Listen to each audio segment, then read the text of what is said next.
अस्सलाम वालेकुम एवरीवन। हम आज देखेंगे what is normalization in database. Database में नॉर्मलाइजेशन क्या है और ये जो नॉर्मलाइजेशन का प्रोसेस हम कैसे करते हैं और इसकी ज़रूरत क्यों पड़ी नॉर्मलाइजेशन की। उसके अलावा इसके 3 काइंड हैं, उनको भी हम देखेंगे। तो सबसे पहले हम देखते हैं कि नॉर्मलाइजेशन की ज़रूरत क्यों पड़ी या नॉर्मलाइजेशन बेसिकली है क्या, इसकी स्टार्टिंग कैसे हुई। इसको समझने के लिए सपोज करें कि आप एक है हमारे पास टेबल, ये एक टेबल है, ये स्टूडेंट नाम की टेबल है। अब क्या है इस टेबल के अंदर कि इस टेबल के अंदर स्टूडेंट का डेटा स्टोर है, यानी एक स्टूडेंट का डेटा स्टोर है। सपोज करें कि ये एक टेबल है, इसके अंदर एक स्टूडेंट का डेटा स्टोर है, राइट। टेबल थोड़ी सी टेढ़ी मेढ़ी बन रही है, लेकिन कोई मसला नहीं। अब एक स्टूडेंट है, सपोज करें स्टूडेंट है, एक्स स्टूडेंट है, सपोज कर लें आप। एक्स स्टूडेंट का एक डेटा स्टोर है इस जगह पे, राइट। यहाँ पे एक्स स्टूडेंट का डेटा स्टोर है, सपोज करें उसका नेम स्टोर है, और वही नेम एक्स स्टूडेंट का यहाँ पे भी स्टोर है, राइट। यानी वही नेम इस जगह पे भी स्टोर है और इस जगह पे भी स्टोर है। अब एक यूजर आता है, राइट। यूजर आता है और आके क्यूरी करता है, राइट।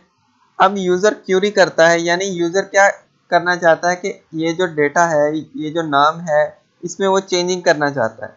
यानी सपोज करें यहाँ पे नाम था, कोई अली नाम था, और ये जो यूजर है इस नाम को चेंज करके कोई और नाम रखना चाहता है।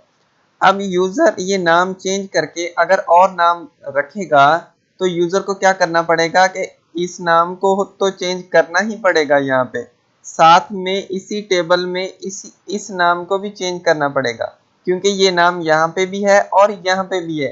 यानी इस नाम की क्या हो रही है, रिपीटेशन हो रही है। तो यूजर को पहली बात तो क्यूरी ज्यादा करनी पड़ेगी, दूसरी चीज यूजर का टाइम वेस्ट हो रहा है, तीसरी चीज हमारी जो टेबल है वो कॉम्प्लेक्स हो गई है, उसको समझना थोड़ा सा मुश्किल हो रहा है क्योंकि वो डेटा डुप्लीकेट हो रहा है। अब ये क्या हो रहा है, ये एक प्रॉब्लम क्रिएट हो रहा था कि डेटा की डुप्लीकेशन हो रही थी, जिस वजह से हम जब क्यूरी कर रहे थे तो हम किस लिए करते हैं कि डेटा को डिलीट करें, अपडेट करें या कोई और ऑपरेशन परफॉर्म करें। तो जब हम क्यूरी कर रहे थे, कोई ऑपरेशन परफॉर्म कर रहे थे, तो हमें बहुत डिफिकल्टी हो रही थी डेटा की रिपीटेशन की वजह से। क्यूरी करने की वजह से अगर अपडेशन करनी पड़ती तो वो भी दोनों जगह पे करनी पड़ती, या अगर ज़्यादा जगह पे रिपीटेशन है तो ज़्यादा जगह पे अपडेशन करनी पड़ती। अगर हम डिलीट इस नाम को डिलीट करें तो इस नाम को भी डिलीट करना पड़ता, क्योंकि एक ही टेबल में दो नाम है, सेम नाम है। तो इस चीज को कम करने के लिए, मिनिमाइज करने के लिए नॉर्मलाइजेशन का कॉन्सेप्ट आया। नॉर्मलाइजेशन क्या है, सिंपल वर्ड में मैंने आपको ये एक मैनुअल एग्जांपल दिया है, ठीक है। आगे जाके हम इसका टेबल के थ्रू एग्जांपल देखेंगे। सिंपल वर्ड में नॉर्मलाइजेशन क्या है, नॉर्मलाइजेशन एक प्रोसेस है जिसके थ्रू हम टेबल के अंदर जो डुप्लीकेशन है उसको मिनिमाइज करते हैं, राइट। नॉर्मलाइजेशन क्या है, to minimize the duplication of a table.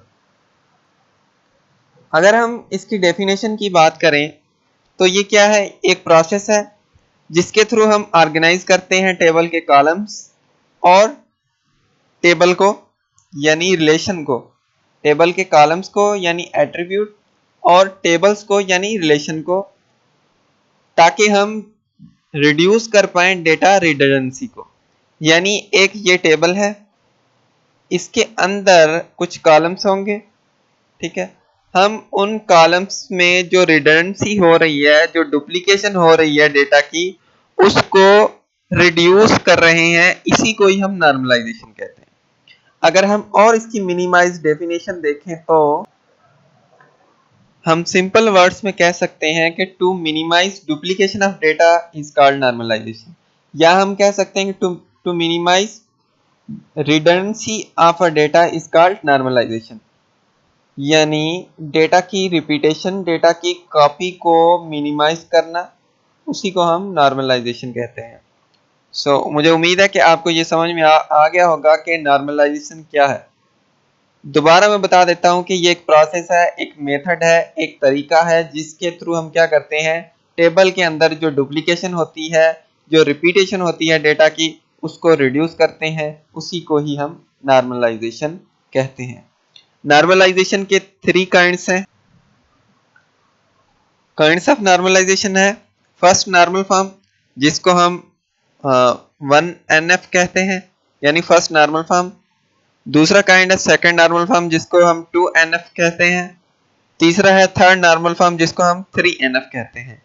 ये जो नॉर्मलाइजेशन के काइंड्स हैं इनको हम नेक्स्ट वीडियो में डिस्कस करेंगे one by one, with example भी हम करेंगे। पहले हम देखेंगे कि डेटा जो टेबल है उसके अंदर रिडंडेंसी है, डुप्लीकेशन है।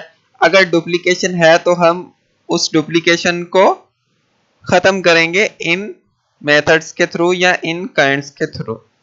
So thank you for watching this video and stay blessed. अगर आपको वीडियो अच्छी लगी हो तो मेरे चैनल को जरूर सब्सक्राइब कीजिएगा और कमेंट करें ताकि मुझे पता लगे कि आपको वीडियोस अच्छी लगती हैं। और उसके अलावा अगर आप चाहते हैं या आपको कोई टॉपिक समझ में नहीं आ रहा तो आप कमेंट कर सकते हैं, मैं उसके लिए स्पेशल वीडियो बनाऊंगा।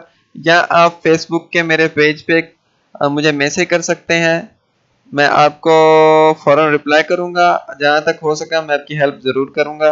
So thank you.